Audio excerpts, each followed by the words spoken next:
যে যত ভালোভাবে চলবো তার জীবনে অত কষ্ট বেশি আসবে।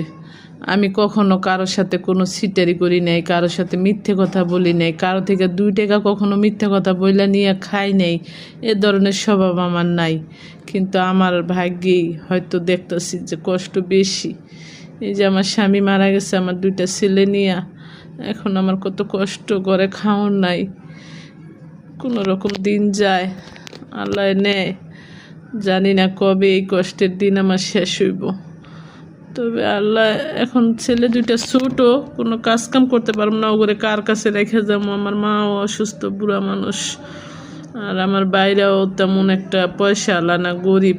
তারা দিন মজুরি কাম করে নিজেকে সংসার লইয়া চলে। আর আমার ছেলে 2টাকে কে রাখবো?